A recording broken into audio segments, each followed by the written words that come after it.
What's up, gamers? You have TigerChainsaw, and we are finally back to continuing the adventure of Samanowski in the Onimusha series. In my previous videos, in which I've been reviewing every Onimusha game that's been released, Samanowski was last seen in Onimusha 1, but since then I've covered Onimusha 2, Onimusha Tactics, and Onimusha Blade Warriors. Samanowski was nowhere to be found in Onimusha 2 and Onimusha Tactics. He did have an appearance in Onimusha Blade Warriors, but that wasn't a mainline series game. Today I am reviewing Onimusha 3, which is a childhood copy of mine and one that I am very nostalgic for. And it also has the return of our hero Samanowski in his bid to once and for all stop Nobunaga. Is he gonna do it? We're gonna find out. Now, if this is your first time on my channel, or if you just haven't yet, make sure you hit that sub button so you don't miss any retro video game reviews that I've done on my channel. I've got plenty to come, including the rest of the Onimusha series, which is only Onimusha Dawn of Dreams. So hit that sub button so you can join me on this journey of Onimusha. All right, now Onimusha 3 did a lot of weird things that separates itself from the other mainline games, including time travel. You're gonna be fighting in France in 2004, but you're also gonna be fighting back in the 1500s of feudal Japan. How does it all work, and does it work well? Let's get this started. In 2004, Capcom completed the trilogy of the Onimusha series when they released Onimusha 3 Demon Siege for the PlayStation 2. The third entry saw the return of Samanowski, the protagonist from the first game, in an effort to kill the evil Nobunaga once and for all. Would Samanowski defeat the demon warlord that would send Samanowski out in grand fashion, or would Onimusha 3 see the demise of the series? We are headed to war across time in this Onimusha 3 review, starting with the plot, but be warned, spoilers are ahead.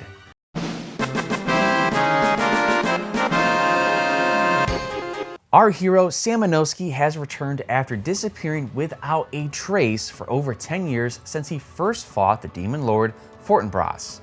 Jubei, the hero of the second game, is not included in this game along with any of his friends. And while that's not a big deal, I think it would have been cool to see Samanowski and Jubei officially team up to defeat Nobunaga in Onimusha 3. Anyway, Samanowski is hot on the trail of Nobunaga and has hunted him down to his guarded temple. After fighting through his army of undead demons, Samanowski confronts Nobunaga. As they begin to battle, a mysterious black circle engulfs Samanowski, and he is transported 500 years into the future to Paris, France in the year 2004. But Samanowski isn't the only thing being transported to Paris, France. Demons begin to transport themselves through time and start attacking the citizens of France. Now, during all of this chaos, a brave police officer named Jacques fends off some of the demons before being caught in a time trap himself. But this one sends him 500 years into the past to Japan, 10 days before Samanowski's raid on Nobunaga's temple. Now, the marketing team for Onimusha really hyped up the actor that played Jacques. I recognized him, but I really didn't know who he is, and I didn't really care that he was featured. His voice acting was fine, but I wasn't blown away by it during Onimusha 3. Anyway, Samanowski and Jacques must find their way back to their own times with the help from some friends, including Jacques' girlfriend and his son Henry.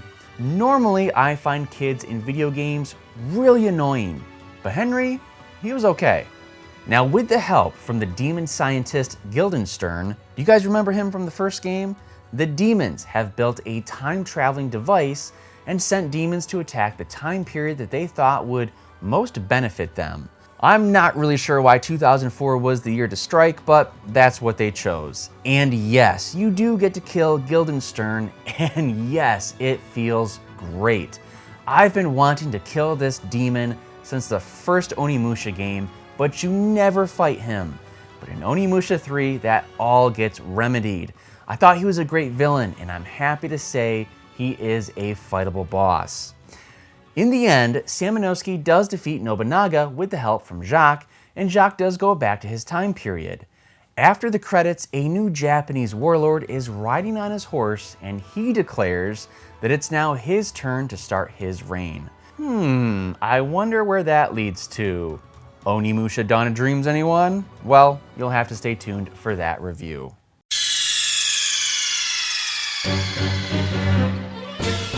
Like the other two previous entries in the Onimusha series with Onimusha 1 and Onimusha 2, those two games featured incredible, epic intro videos that I watched time and time again as a kid. Onimusha 3 does continue that trend, and I didn't think it was as good as the other two, but I still watched it a ton in middle school. And so that also means that, yes, I'm gonna make you guys watch this one as well.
Leave him be.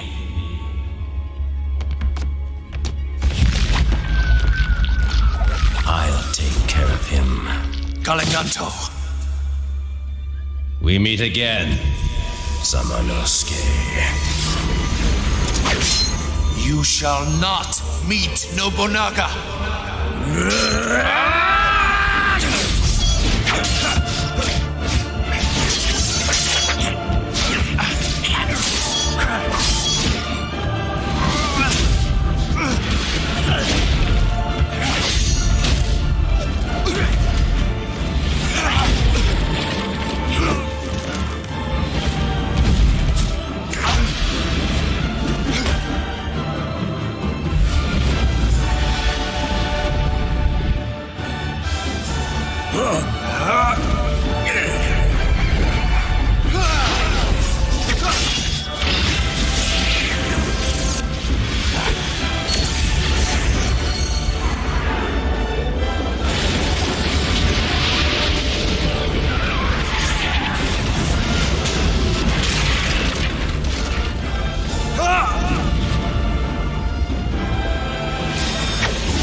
The intro video, a form of lost art in video games. Man, do I miss them. The thing that I noticed right away with Onimusha 3 is that this game feels much darker than the previous two games. The first game was gory, but Onimusha 3 turns it up a notch with the descriptions of death and violence that's shown. When Paris is under attack from the demons, you watch people get sliced in half and brutally murdered. Now, it was cool being able to change times and explore both Paris in 2004 and Japan in the 1500s. This is a huge element to the gameplay as you travel time between Jacques, who's in ancient Japan, and Samanovsky, who's in 2004 Paris, France. The two settings are vastly different, and it kept the gameplay fresh, and it kept things interesting during Onimusha 3.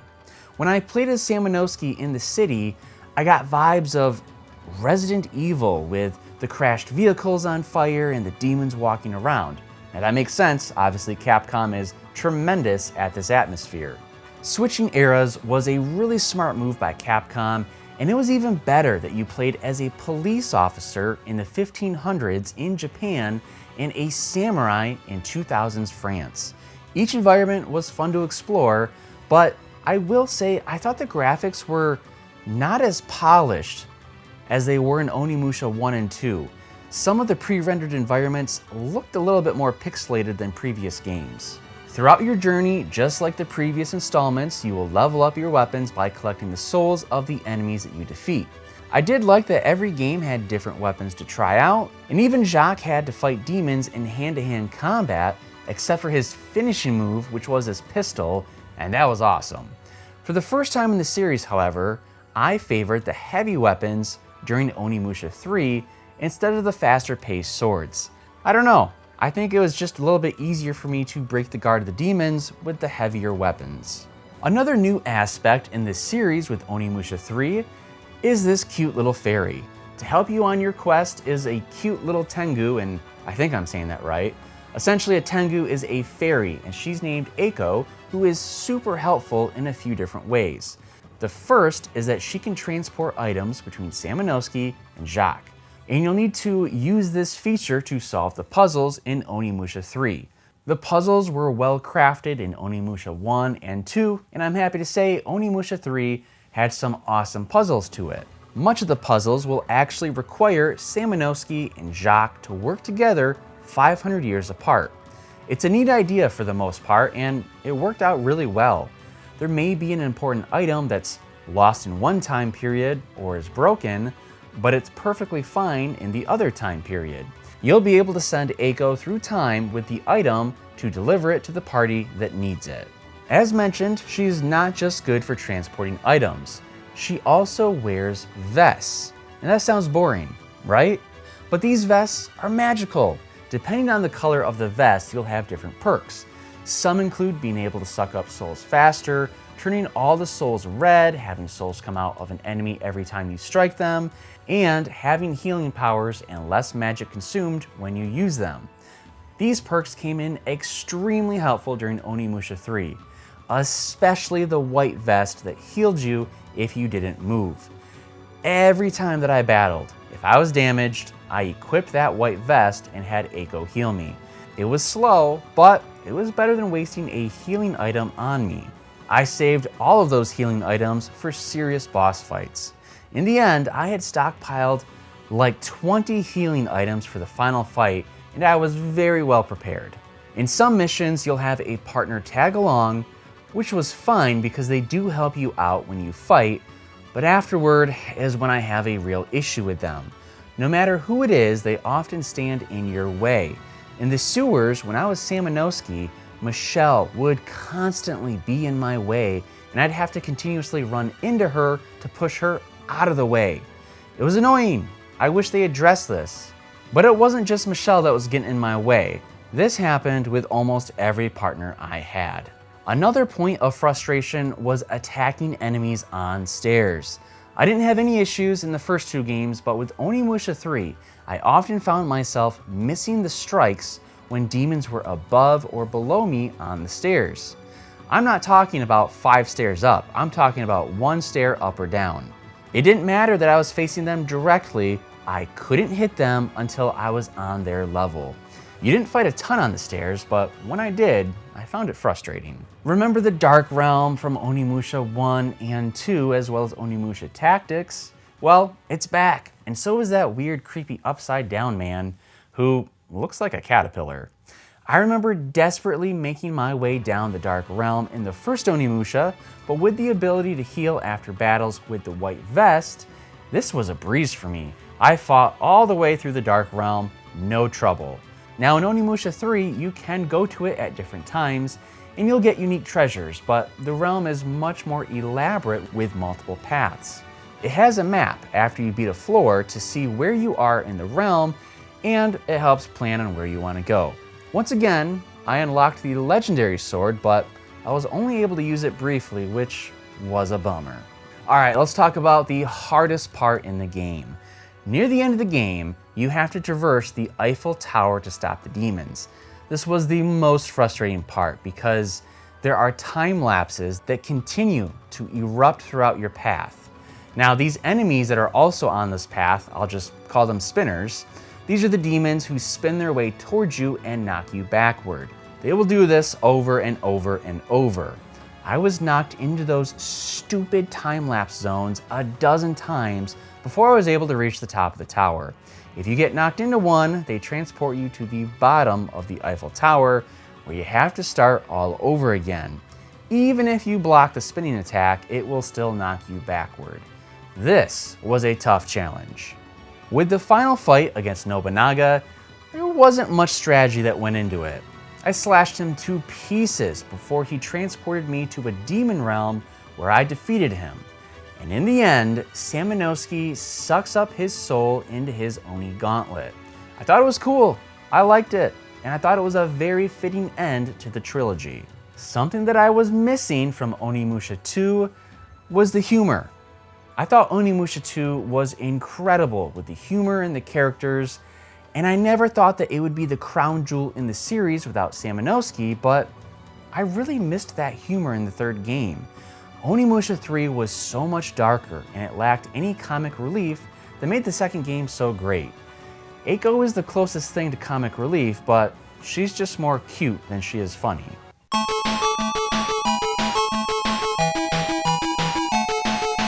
Onimusha 3 fittingly completes the series in two separate eras. I did miss the humor from the second game, and there was some minor gameplay complaints with the combat. There are some bumps in this game, but overall, the third Onimusha sits at the table with the first and the second. The first game was great, but it's too short. The second game is where the series really peaks, and the third game is the longest, but it also had some flaws that the others didn't. Onimusha 3 scores an 8.5 out of 10, making this a great game. So that was my Onimusha 3 review. Gamers and Onimusha fans, I want to hear from you now. Which of the three mainline games is the best in your opinion? For me, I think it's number 2, but you have a case for each of them to be crowned the top game. They all have great things about them. So do me a favor, drop me a comment below and pick out the best game, as well as share your thoughts on Onimusha 3. I personally loved the time traveling aspect of it, and I think Capcom did a wonderful job with it. Let me know your thoughts if you've played Onimusha 3. Now if you haven't yet, make sure you hit that sub button because I still have to review Onimusha Dawn of Dreams. And this is very different from the original trilogy. I would say it is the stepchild of the family, but I'll get more into that for next week's review. Now, gamers, happy gaming, and make sure you play a video game today.